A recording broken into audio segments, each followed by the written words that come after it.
Welcome to the Microscopists, a bite-sized bio podcast, hosted by Peter O'Toole, sponsored by Zeiss Microscopy. Today on the Microscopists,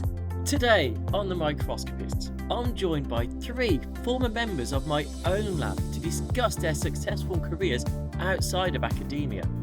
And Richard Kasprowicz starts by explaining how working in pharma brings you closer to the impact of drug development. Being in pharma is probably about as close as you will get to an early discovery, to being able to impact how medicines are made for patients, and impact that pipeline.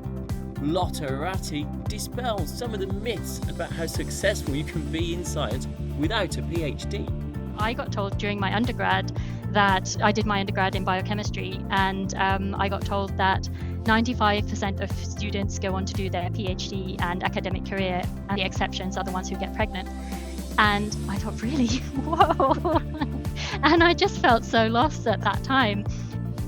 And Rakesh Suman talks about the fun ideas that can come from knowledge transfer partnerships. The good bit about the job is the idea creation, getting those companies and the academics together, and there's not an idea on the table at the time, working with them, almost setting workshop with them and getting them to just create a brand new project. All in this episode of The Microscopists.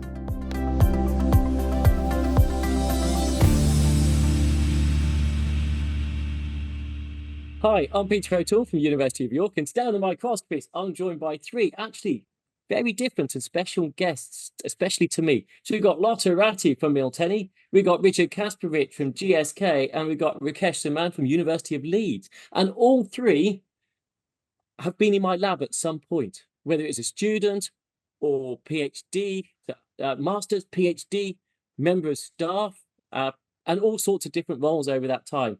And all three, I don't think you've all met each other, not all of them. Richard, Rakesh, I know you know each other, but I don't think you met Lotta. And actually, you owe Lotta your careers. It's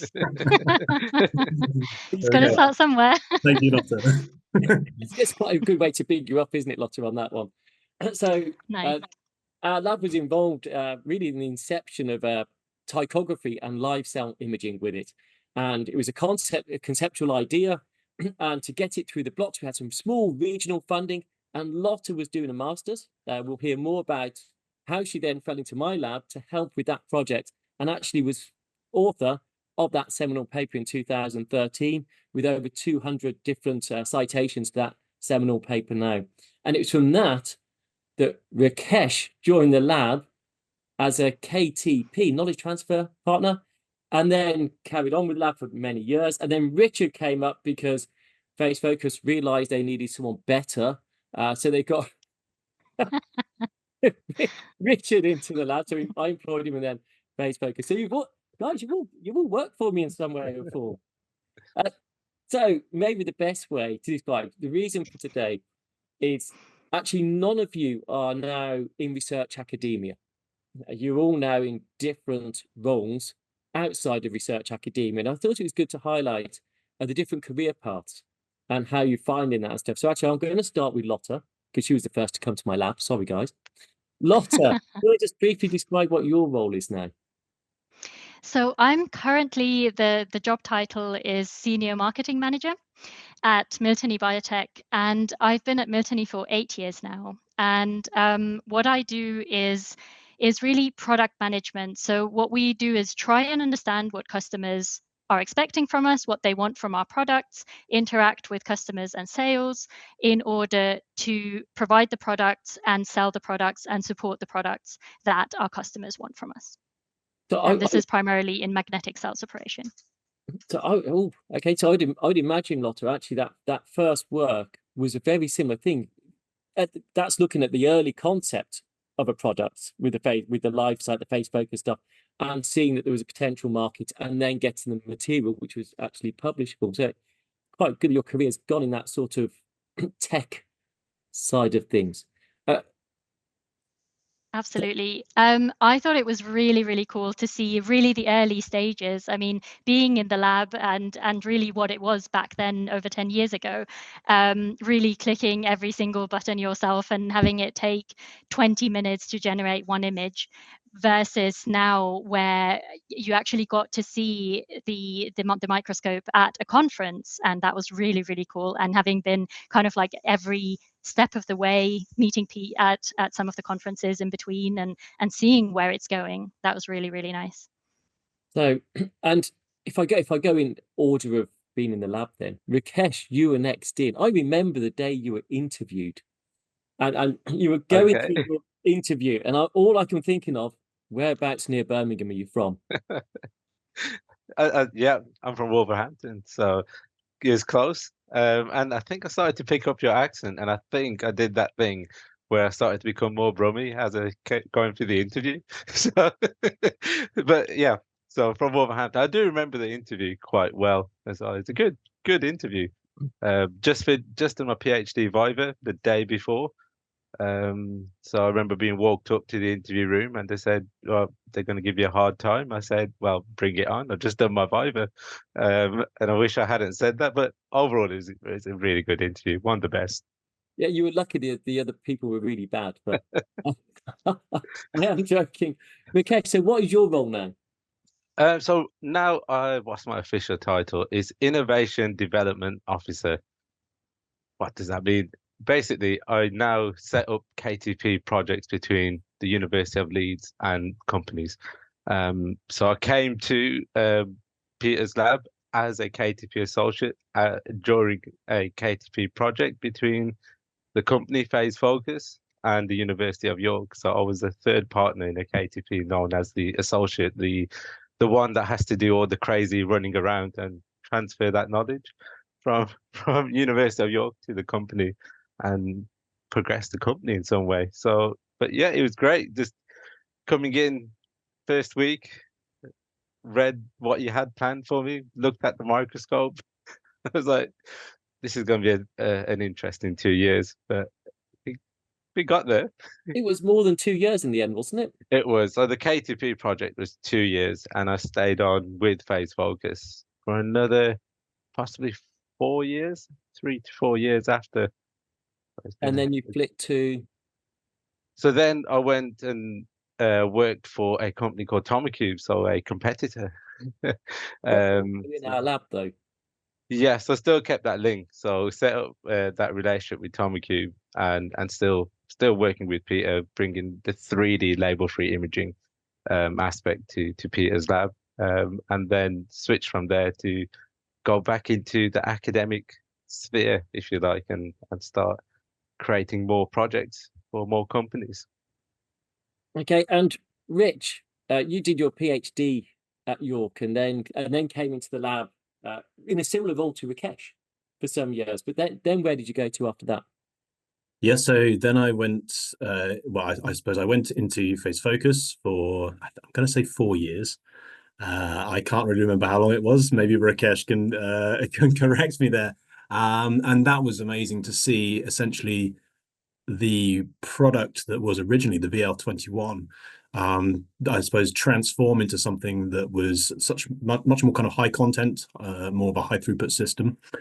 And after that, I applied for GSK, and I now still working at GSK 6 years later, within discovery, biology, and screening. And I basically work on capability builds within the advanced cell technologies team in that department. So who's got the best job? Ooh, Lotta.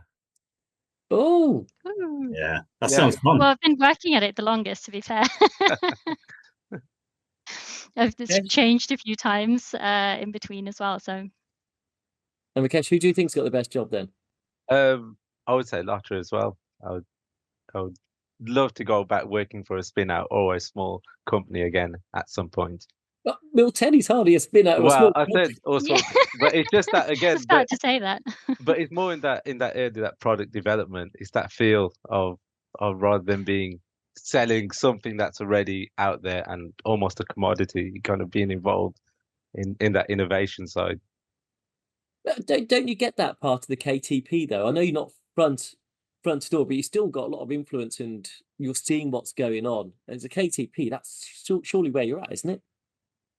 Yes, but the projects come from every angle. So I've just probably done 3 projects on concrete. Just done one with a charity. Done one with a food company who want to make an artificial egg, the whole thing. So yeah, we do get a lot of innovation. But then, yeah, it's still not your project. You're leaving it after you work through them, and you just leave that project for someone to carry on. This is one. That That's one sounds really topic. interesting, though. You're doing something different all the time Yeah, and something completely new. and a few more grey hairs after every one. So. Well, I think you're going to find your grey hairs everywhere. I was going to say working with concrete sounds hardcore, but I suppose I've got to Yeah. get one plan in at some point. I was going to say that's one kind of tough thing about, and also one of the challenges about pharmaceutical industry is that things also do change like that. You don't get to stay on a project for a long period of time. It's not like academia, and I think a lot, probably, maybe we could all say that that's the way that most of our careers function now. I don't know if it's the same for you as well, Lotta, but Rakesh has just expressed that, and I know that's the same in our field. I would definitely agree. I probably would say that it might be a little bit different.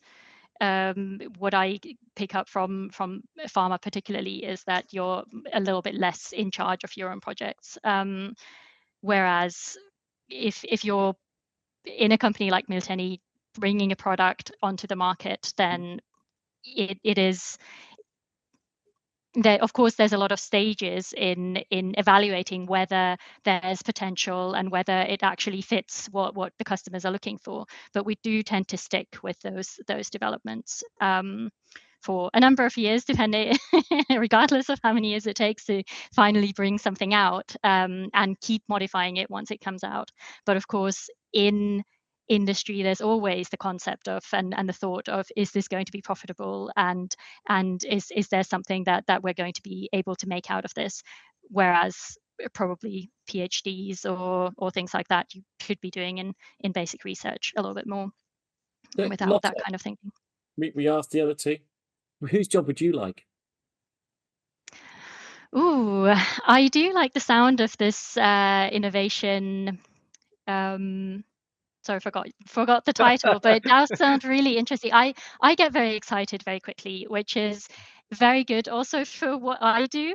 But I think that it sounds like, compared to that, my role is still very kind of concentrated on the technologies and on the kind of cell therapies and on the science that we're focused on. So it's certainly not been anything around concrete.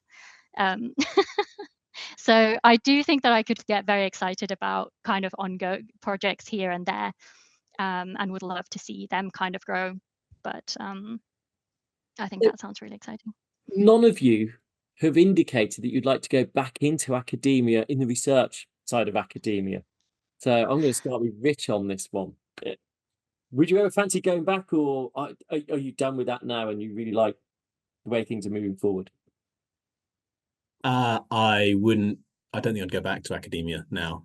I like the fact that you get to work with, I suppose, a patient focus in mind. And I'm not just trying to use like GSK strap lines here. Being in pharma is probably about as close as you will get to an early discovery, to being able to impact how medicines are made for patients, and impact that pipeline. So that's what I like about it. And I like the adaptability. I know I mentioned, things do flit around a bit. It's just fast fail, that's all. And it's nice to be working on a number of different projects. Frustrating at times, but nice. Okay, and Rakesh? Never hankered to go back in the lab? There's always a bit. I would say there's always about 20% of me wants to go back into a lab. Given a big enough pot of money and the freedom to do what I want in the lab and not have to play the politics of academia, then absolutely. Politics? No. It's I think I'd like the challenge. I'd like to pick up any challenge. I think they used to do them on, I think it was Science or Nature used to have their competitions for challenges that people could apply for. And I always was excited by those, just to pick up any challenge in biological sciences. I think, I'd give that a go. I can set up a good project to do that. You surprised me a bit about the politics bit of not having the politics, because you are quite political though. So I'm surprised that you wouldn't embrace that side of it.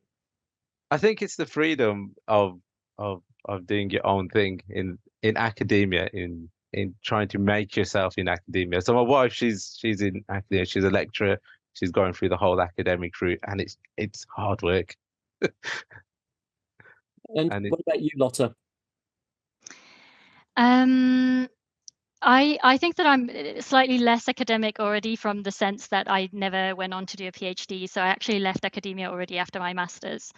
And already during my bachelor's, one of the reasons that I came to York was already during my bachelor's, I was struggling with what science, and I wanted to be in. I thought I wanted to be a researcher, and I realized I was just absolutely terrible at it. If it doesn't change color, or if it doesn't change volume significantly, I'm not going to remember whether I put it in or pipetted it in or what I did.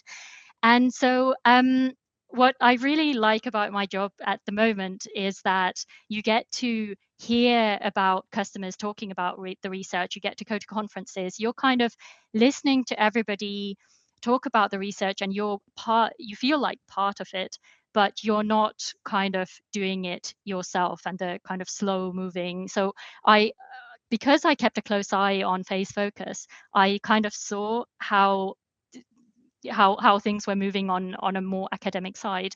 And that's what I really like about my job, kind of being part of the science without actually being in the lab all the time myself.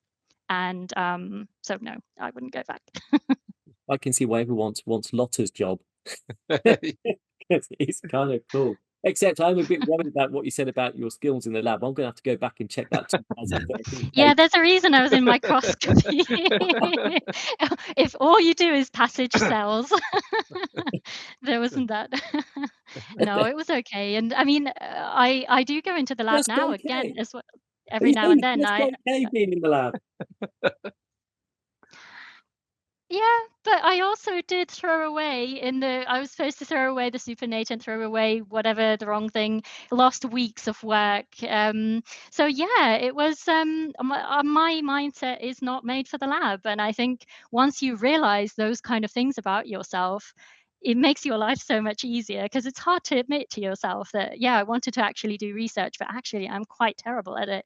And that's not a bad thing, because I found my absolute sweet spot in between science and business, which I think, okay, that, but in order to do that, you need to figure out what your strengths are and what you're terrible at, because only then can you kind of go for the things that you're actually good at, and what are your strengths and what you enjoy the most.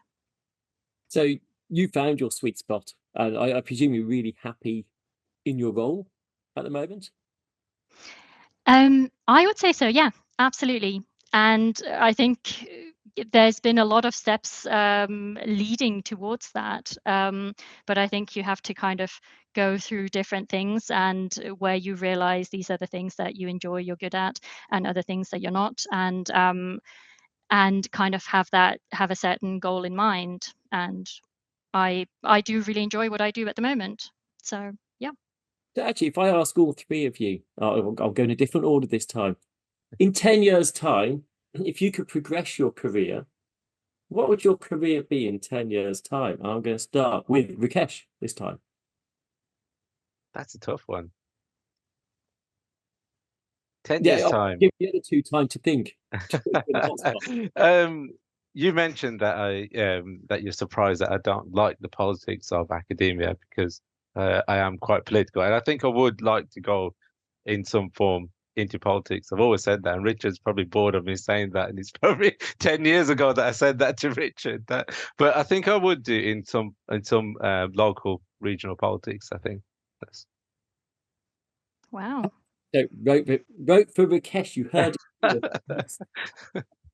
Whether I'm front and center or whether I'm setting kind of policy, science policy or research policy somewhere, I see myself in that. I'd want to be in that type of role of influence. No, become Prime Minister, because then this podcast is going to get so many views and listens in 10 years' time. It'd be awesome. What about yourself, Richard? There's two different ways, basically. There's one where I've got a real hankering to actually spin out a company based on kind of miniaturization of assays. And I think that would fit to the work that I've done in a screening department.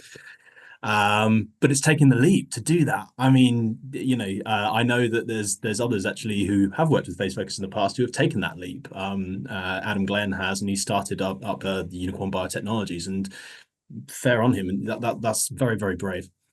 But I think the other side of that is I also would like to explore something like a directorship position in multiomics and the field of AI that really is kind of exploding, and how that might kind of influence faster drug discovery in future.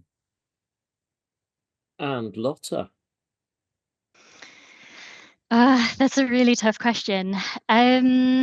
I've kind of gone from and tinkered between some form of sales to some sort of product management to sales again to product management and marketing.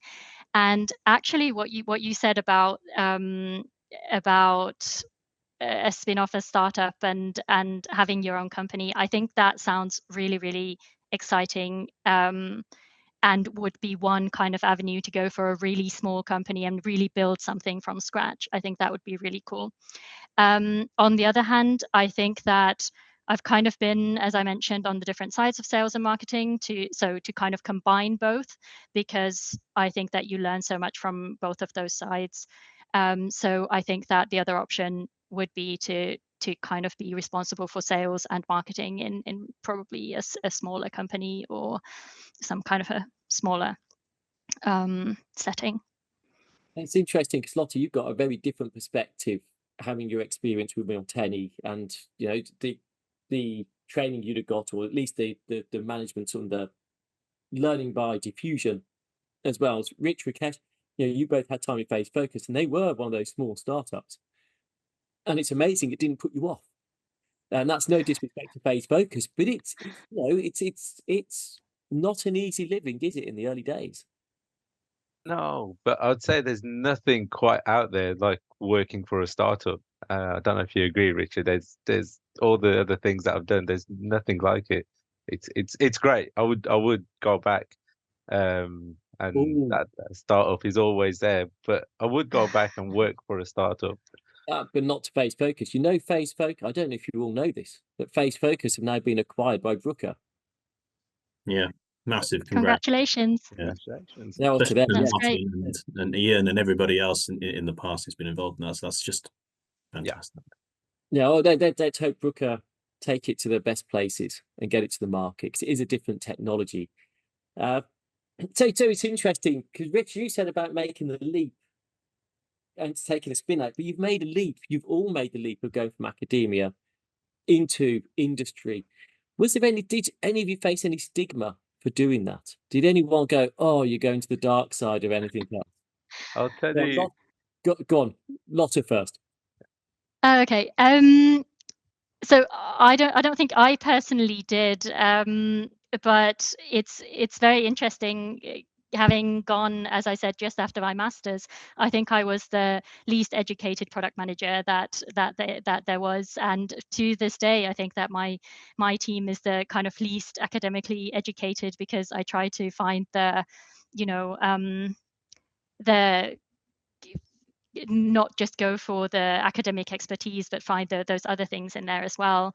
And I think that having people who come from academia, we had one team meeting and somebody who just joined after her PhD said, "Oh my God, yeah, I mean, what kind of a team meeting was that? Nobody got shouted at, nobody was crying."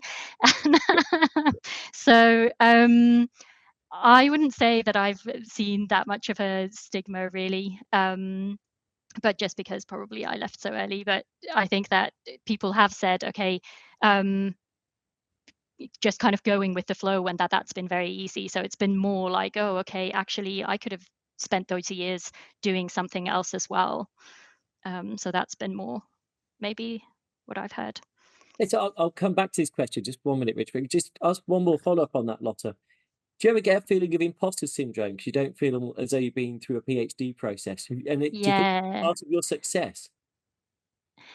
Every day. I mean, I feel like, but there's a benefit to always feeling like the dumbest person in the room. So because then you feel like, oh, I need to catch up on this. And I really like reading. I really like reading publications, or like just, trying to get a higher, more of a superior level grasp of kind of new things that we're working on. And maybe that is one of the things that I kind of always feel like, okay, everybody else knows what we're talking about, and oh my God, now I need to read up on this. Whereas somebody who's done a PhD, I've also realized that they're also very, very specific. So somebody who's done a PhD on something that just absolutely doesn't mean that they know anything about a related but distinct topic, which has been definitely an interesting experience for me. Okay, so now flitting back to the original question of stigma, did anyone sort of associate it with stigma going to the dark side? So, Rich? You know what? People always say that, but I don't think they really mean it in jest. I think they mean it in jest rather than actually. People say that, right? And I think there's two ways you've got to look at it. Is you kind of, the pharmaceutical industry certainly is, I suppose, considered the dark side, right? Because they try to they basically have to profit from the things that they sell. That's how businesses work. And I think actually we've got to, all three of us would say this, having gone through Face Focus, at Miltenyi, at KTPs, things have to profit, right? And you basically have a bag of cash, right? And you then have a bag of ideas. And unless you have that bag of cash, you can't flow the bag of ideas. So there is perhaps a stigma with it, but I would also say there's a stigma from the other side as well. Ooh. I could just quickly say, I think you need cash in academia because you can't do research unless you're funded. So it's not that different. The reason I was sensitive, I had a postdoc come into my office last year, and she said, I'm looking to get a job. This is a job I'm going for. And she goes, but is it okay? Because, and someone had actually said to her, oh, you're going to the dark side. Why would you want to do that? Now, I've always taken it as a joke, as just a knee jerk, oh, going to the dark side. But no, she felt as though actually that person was quite serious. Why would you ever want to go to do that? And I was dumbfounded that she would feel almost like she shouldn't go. And she's gone.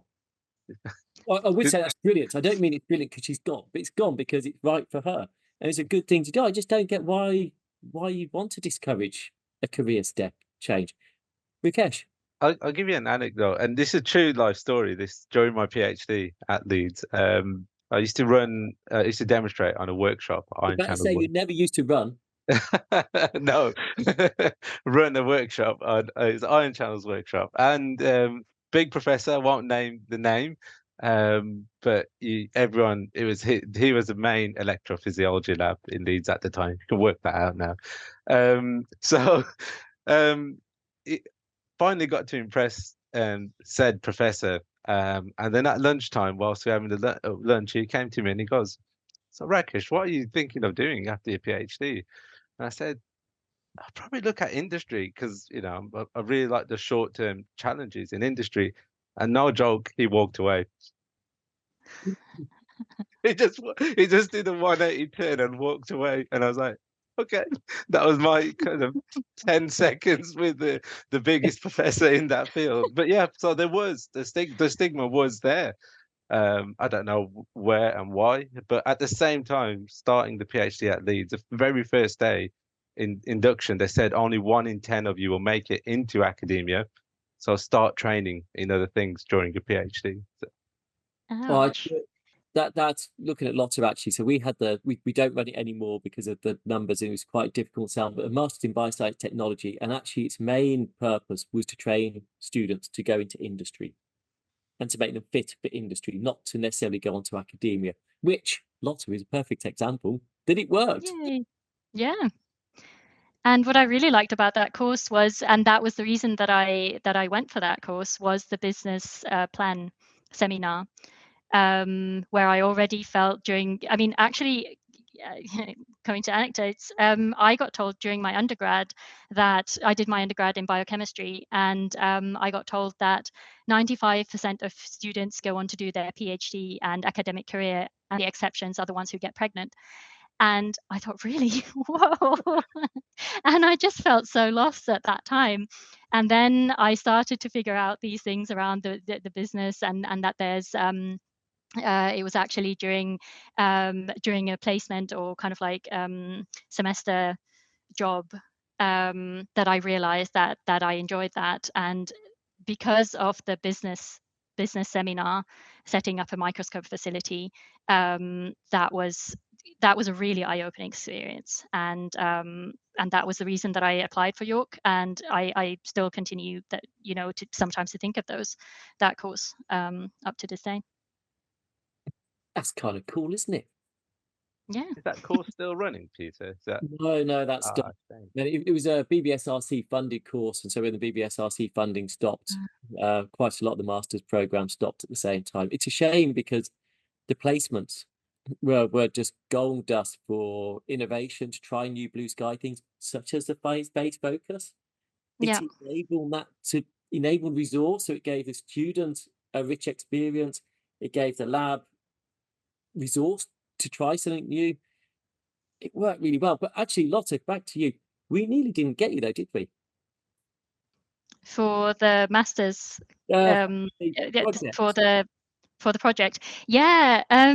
So one of the nice things is when you're studying, I liked or wanted to try and make the most out of the possibilities when you're free and flexible and can travel. So I actually started a project in a company in Germany, and went over to Germany, started the project in this small company, and within a few weeks we kind of realized that this was going nowhere, and the samples and everything that was supposed to be there was kind of just not there.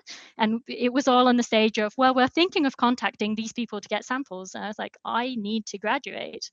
And so what was really good was that I'd done a shorter placement in with the phase focus before that, and I think I called you, Pete, almost crying. I was just like, oh my God, I don't think that this project is going to happen. I'm never going to graduate. And very kindly, you took me in to do the actual thesis then with you. So that was very good. It worked out really well. But it's actually for all of you. Did any of you see yourselves having a career associated with microscopy when you were doing your undergraduate? Richard? No. Easy answer. No, I mean, my undergrad was in biochem. It was really only when I started working in kind of immunology and really getting to know yourself. I think I met you in my interview as well for my PhD. And then you were on my advisory panel as well. And yeah, props to you and the team at York. You know, fantastic training. I couldn't recommend it high enough, and that's really what got me interested in microscopy. And you did a 3-month internship in the lab. Yeah, that was very good as well. Exactly. I've got to say, I can't remember much about what you did during that 3-month internship. Yeah, nor can I. It was straight after my PhD, so I can't remember, because I also went off to YCR for a few months for funding. Yeah. And Rakesh, did you ever see yourself getting into microscopy? No. I did pharmacology, and pharmaceutical sciences was my kind of undergraduate and masters. Sorry?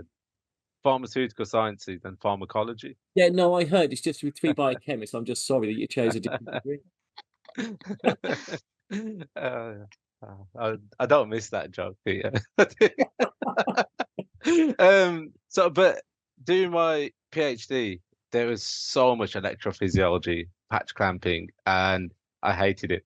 So I gravitated more to the microscopy elements of the PhD, and that's when I kind of fell in love with microscopy, just at that late stage. It's like I enjoy this far more than kind of spending 10 hours in front of still a microscope, but on an electrophysiology rig and not getting any results at the end of it. So at least I could see my results, see things the experiments that I'd done on the confocal, on the deconvolution microscope at the time.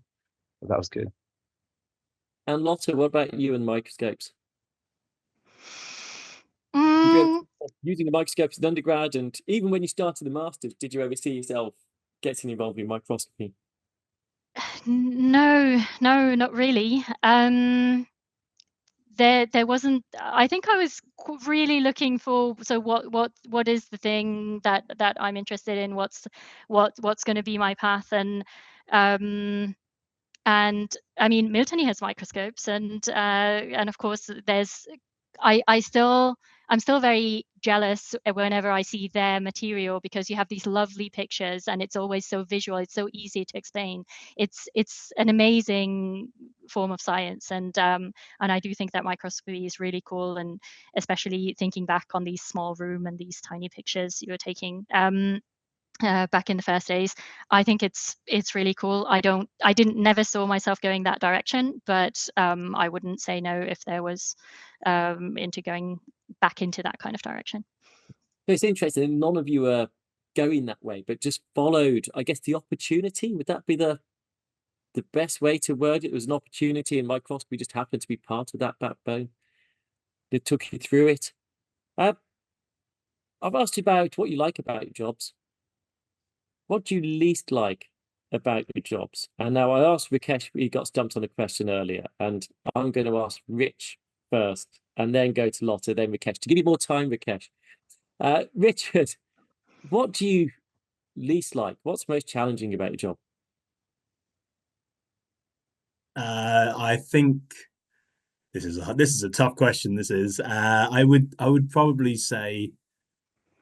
The turnover is difficult. So you can often get, I suppose, projects cancelled that are kind of out of your hands, and that's, or you basically have to hand over an assay, and then it's part of another team, and you just have to get used to that. I'm a little bit of a control freak, and I like to kind of take things from beginning to end, and I can't do that. So that's the little bit that I don't like about it. Okay, Lotta. I think every company and every job is going to have some things that are kind of difficult. I think that in this kind of product management role, we've just been talking about how slow academia is sometimes, but things can be quite slow as well. And I think that a lot of things are also not necessarily in your hands. You're trying to influence a lot of people, and that's the thing.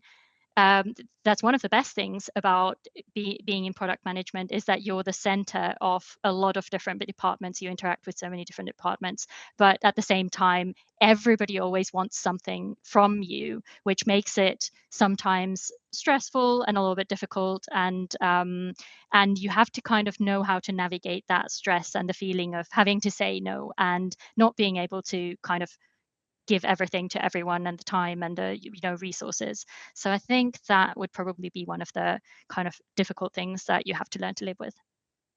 Okay. And Rakesh. Careful about this. No, let me tell you what I do like about the job first, because that'll make sense. The best thing about you wanted to be a politician, is that what you said? And you were avoiding the questions by saying what the opposite. But let me tell you the bit that I do like about the job is what you want to hear, Peter. No, I won't go down that line. So the good bit about the job is the idea creation, getting those companies and the academics together, and there's not an idea on the table at the time. Working with them, almost setting workshop with them, and getting them to just create a brand new project, things that they weren't even thinking of when they first made contact with our office or our university. The bit that I hate is writing it up. So, because ultimately you have to write the grant. So I'd happily foster the relationships with all those companies and academics and get those ideas started. And if I didn't have to write them. That being said, I've submitted 12 and I've secured 12. So I can do the writing bit, but it's just not my most favorite thing to do. The number of emails I had off Martin saying, "Why has Rakesh not written this up yet? Can you go? Can you go and see?" You see, at least you know that's a weakness now, which probably means it's not a weakness, because you probably now do it because you know it's a weakness. So you probably put more effort to stop it being a weakness, don't you? Yeah, I've always been able to write really well. The first time round, I write something, but it just takes a lot of brain power, more than I want to put into something. It just takes a huge amount of effort. So it's not my natural flow of doing things, but it's not an impossible thing for me. So it was interesting, Rich, you were interested in that multi-omics and the AI side of things. Lotta, you mentioned that you're not on the microscopy side, but obviously you've got the Maxima system, which is very much into that multi-omics side of things, phenotyping.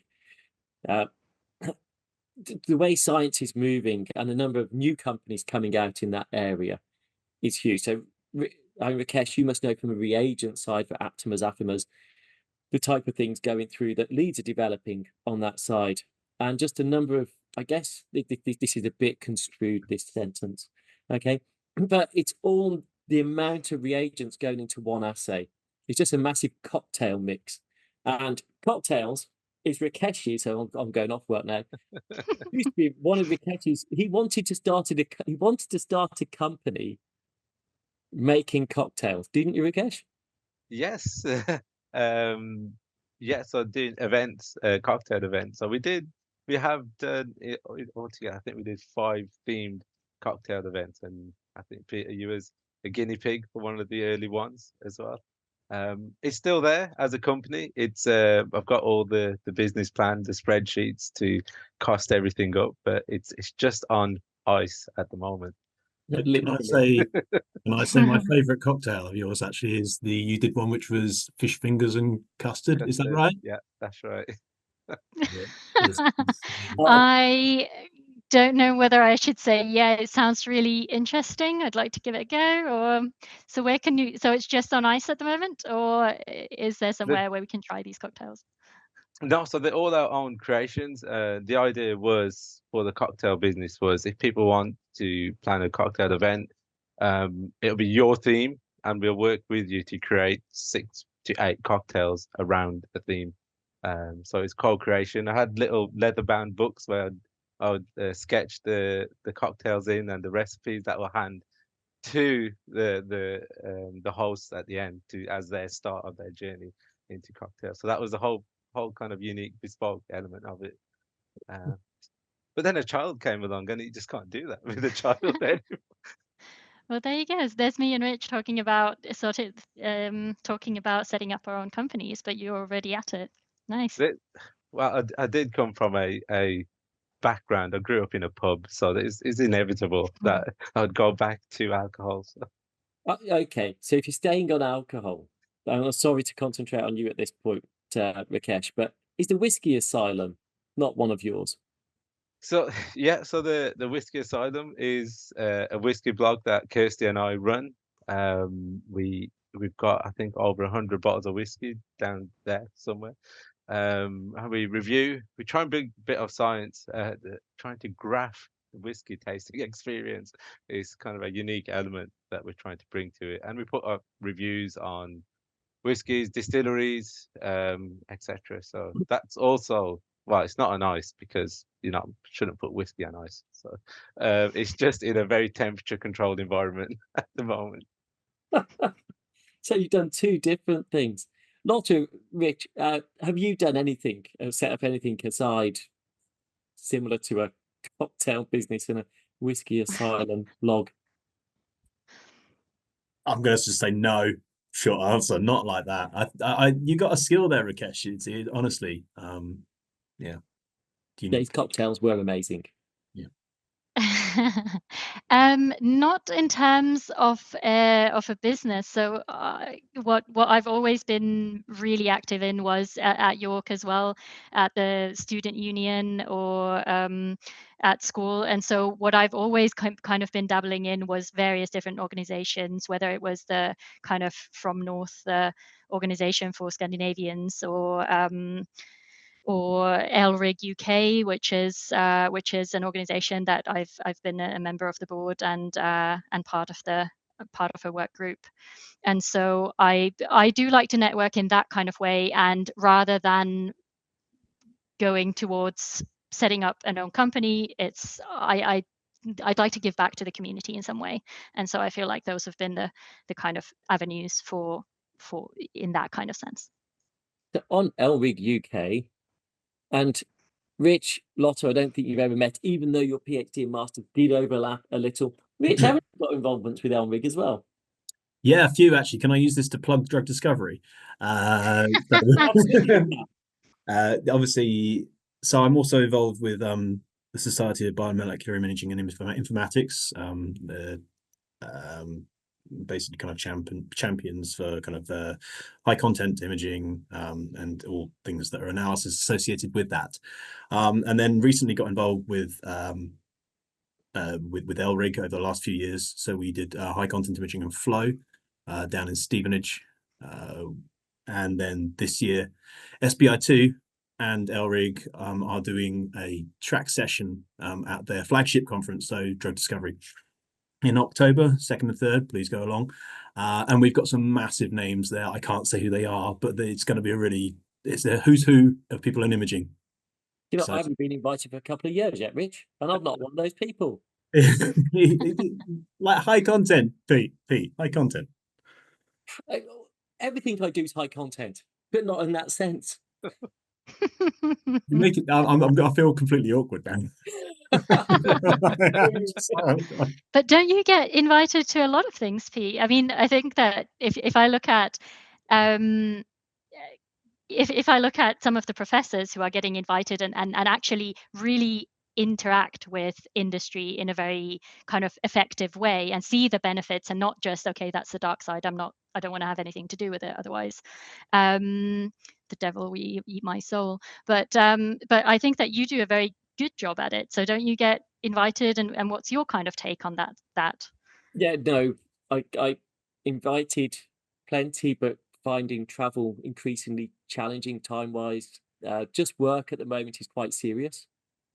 There's some serious things going on in the background, and I don't want to be missing from the bridge at the moment with choppy waters. I want to make sure I'm around to make sure that we keep that sailing, because the ship, the technology facility as a whole is a pretty good ship, and it's sailing pretty good waters, but the waters around it are getting choppy, and you just have to make sure we don't get pulled into that choppiness.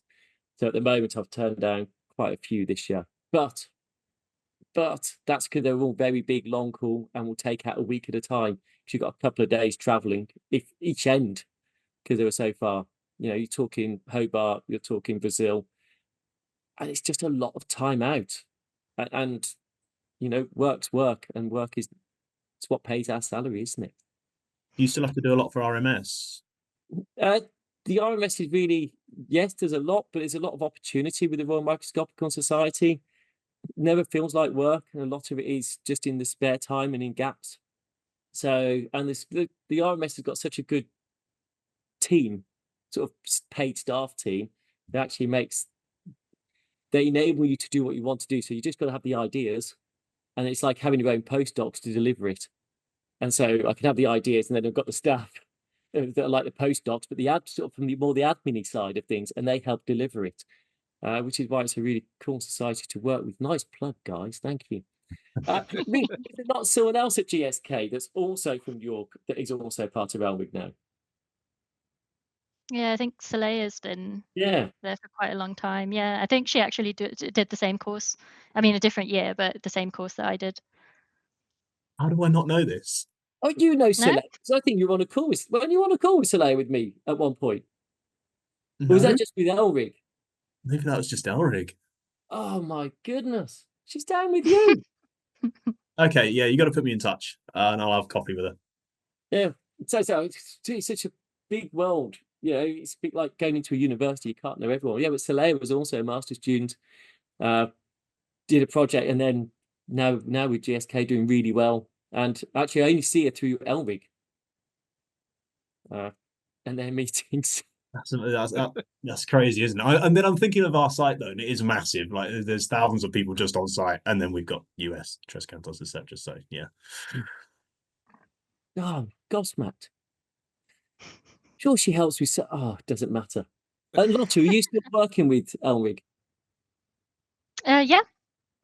So I took a bit of a break last year because there was so much going on in my day job. But I'm certainly part of the vendor work group and kind of contributing towards making sure that we actually bridge that the tool providers and the industry well together with the academics. So yeah. I can see Rich now. I can see those cells churning. You can see it thinking, "Oh my god, I need to get to know Lotta better now. How do I not know this as well?"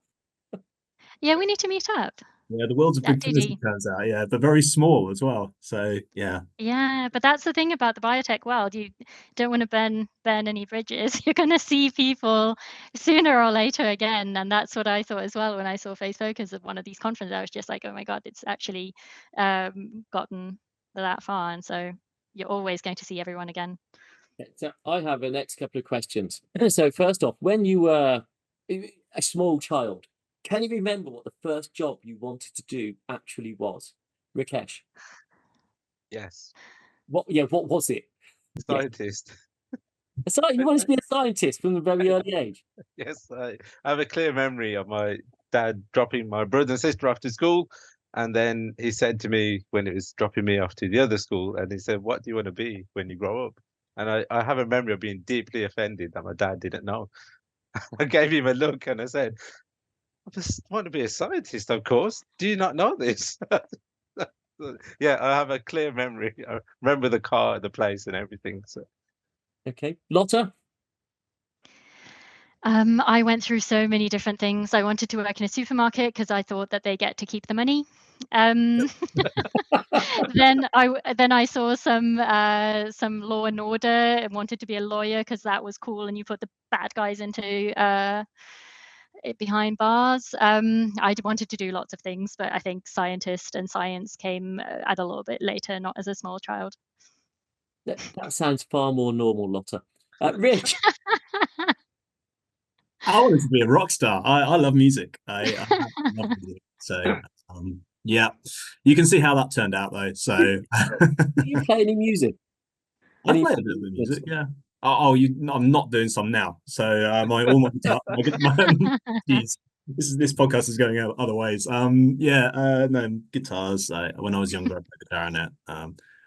I can hold a tune if I try. Okay. So the next quick question: do you have any nicknames, Lotta? Do you have a nickname? No. Okay. No, not really. Not that I know of. No, Mitch. Casper. That's it. What? Yeah. Like the ghost and the surname. Yeah. Okay, Casper. What about you, Rocky? I don't know. How on earth do you get the nickname Rocky?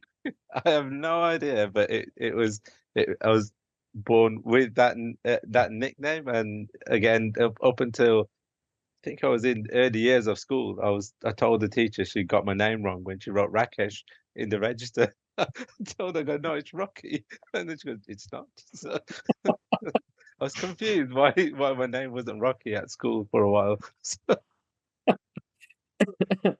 And you worried that your dad didn't know you want to be a scientist. So we talked about what you wanted to be when you were 10. If you could do any job for a day or a week just to sample a different work experience, what would you like to do? I'm starting with Lotta on this one. Oh, I've got my second, third, fourth career already if I need to change paths. I'd like to be a paramedic and just do something like that. It does get quite midwife. I think that would be amazing. And try it's not something you try out for a day, but yeah. Astronaut. I'll do anything. There's so many different things I'd like to. I mean, I guess you can tell I get very excited very quickly. So I have no problem doing something different for every day for a year. So I'm sorry, Rakesh. That's a difficult one to live up to. Yeah. Rakesh, what about you? So is that for me, Räty? Yeah, what would you do if you could do a day or a week of a job? What would you do? I'd probably work on a farm. Nice choice. As it heritage-wise, we as from India, we come from farming background, and there's almost a homecoming every time, ancestral homecoming you can call it when I go to a farm. So quite like to just disconnect and work on a farm for a week. I'd be happy with doing that. Okay. There's me thinking you're going to say you want you go into a political or be a political advisor or That's where I create my world domination plans in peace. again, I hope you become Prime Minister because that quote is going to be used all the time. Rick? I'd quite like to be a plasterer. If it's just for a day, that'd be great. I mean, that's a proper skill. It really is. We've got building work being done at the moment. If you've ever tried plastering, it's not easy. Yeah. Have you tried it? I have. It went really badly. Most of the plaster was still in the bucket before I could get it on the wall. Yeah, always hire a plasterer. Well, if you want to get plastered, just get his cocktails. Oh. Oh, that a genuine groan. I've been impressed, Peter. I'm keeping the tally. I think that's only 3 puns that you've had so far. That you're slowing down. Okay. Some quick fire questions for you then. I'm going to go round the clock. Rakesh first. PC or Mac? PC. Richard, McDonald's or Burger King? Mackie D's. Sorry? Mackie D's, definitely. Mackie D's. Lotta, early bird or night owl? night owl. Night owl. Rakesh, TV or book? Book. Rich, coffee or tea? Coffee. Ooh. Lotta, beer or wine? Living in Germany, beer. I'd get thrown out otherwise. Rakesh, whiskey or cocktail? Whiskey. Ooh, okay. Rich, favourite film? The Matrix. Lotta, favourite Christmas film? Christmas film. Home Alone? Are there others? Rakesh, Star Trek or Star Wars? Star Wars. Rich, Star Wars or Star Trek? I don't know the difference. If I'm honest, I've never been Trekkie or a Warsy. What are the other ones called? Lotta, Star Trek or Star Wars? Same, neither. I don't know. Oh, I should have asked. Doctor Who fan or not? Richard? Yes. Lotta? No. Rakesh? Yes. The cocktail Richard mentioned was a Doctor Who cocktail. So there you go. Oh, of course. When Wow. yes, Matt Smith, when his first thing he needed to eat was fish fingers and custard. So. What was in that cocktail? I was going to be thinking. So it was a custard-based cocktail. I think there's apple and custard was made of the cocktail, but the fish finger was homemade marshmallows coated in grounded crunchy nut cornflakes. So it wasn't an actual fish finger. So it was a marshmallow made into a rectangle and coated in crunchy nut cornflakes. So nothing fishy about it at all? No. So why do you call it fish finger? Because the fish finger marshmallow was made to look like a fish finger. But it wasn't a fish finger. Sorry? But it wasn't a fish finger. No.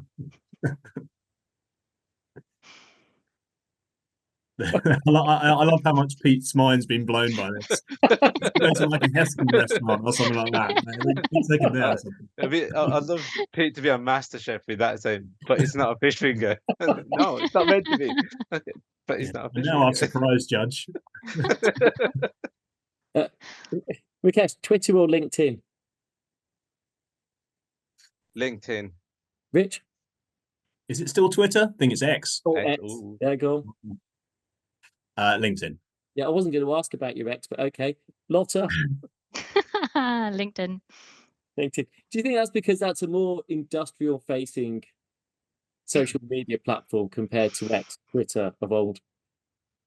I would say academia is still more Twitter X orientated, whereas the industrial contacts are more LinkedIn orientated.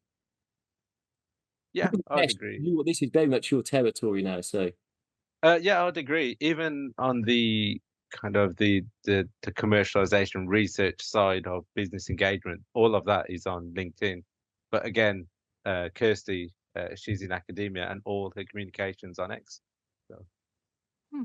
It is different, which is actually good for you to know, because if you think about all the marketing you do and you put it on LinkedIn, whereas actually X is probably better for reaching the target audience if it's going into academia, and LinkedIn if it's going into industry. And I think the way it's messaged is also totally different.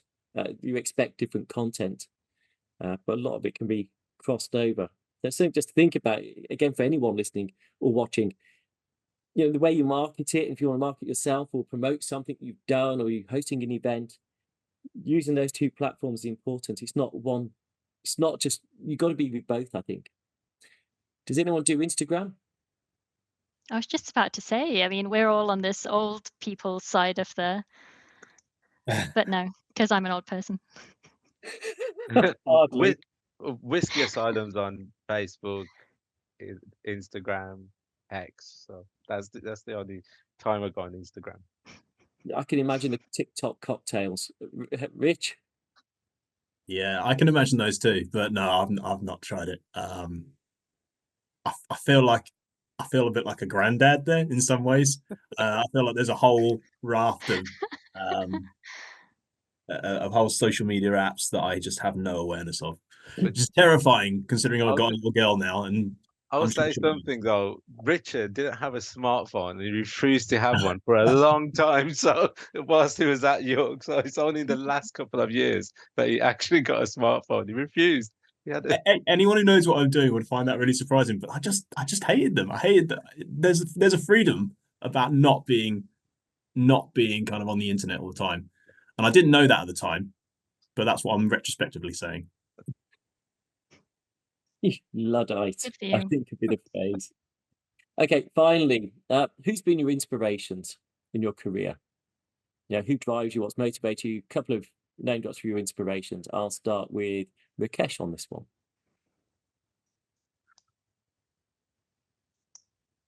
Don't know. It's a difficult one. Obviously not the professor in electrophysiology. No, I would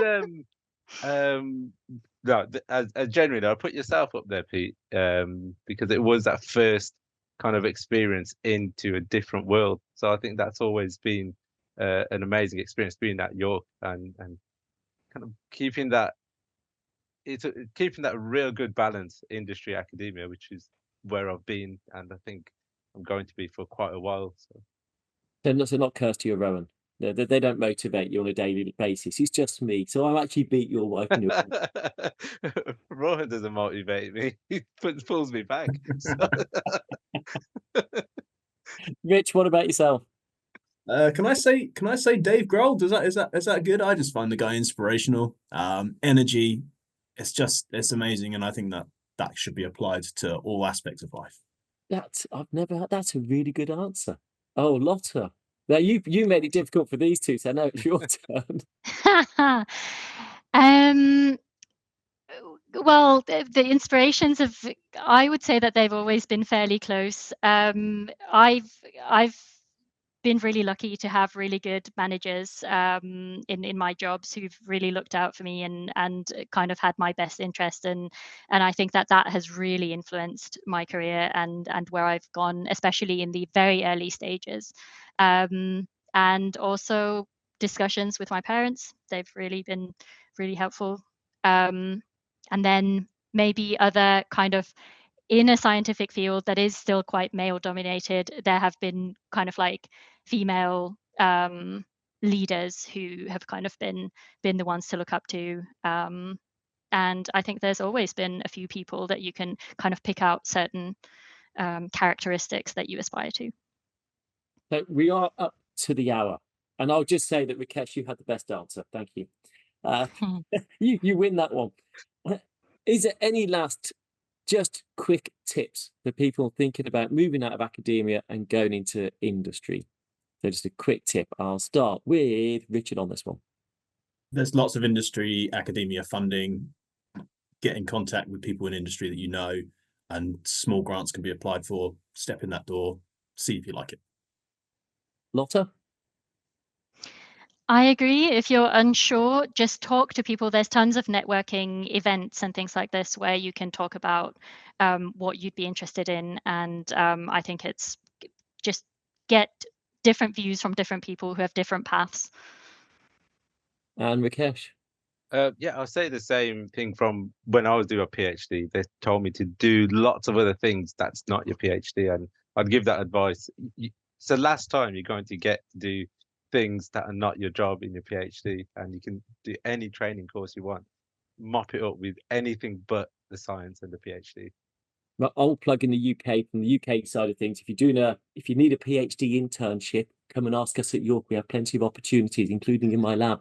On that note, thank you, all three of you. I cannot wait to see where you end up in the next 10 years and where your careers progress. You know, I can't wait to see you as Prime Minister, startup company, and being helped by Lotta with that startup company, looking at the new products that you're going to be moving into. Everyone who's watched or listened, please subscribe to the channels. This has been the Microscopists. I hope you've enjoyed the conversation today. A bit more light-hearted and entertaining than normal. All of you, thank you very much for joining me today. Cheers, Pete. Thank you. Thank you. Cheers, Pete. Thank you for listening to The Microscopists, a bite-sized bio podcast sponsored by Zeiss Microscopy. To view all audio and video recordings from this series, please visit bitesizebio.com/the-microscopists.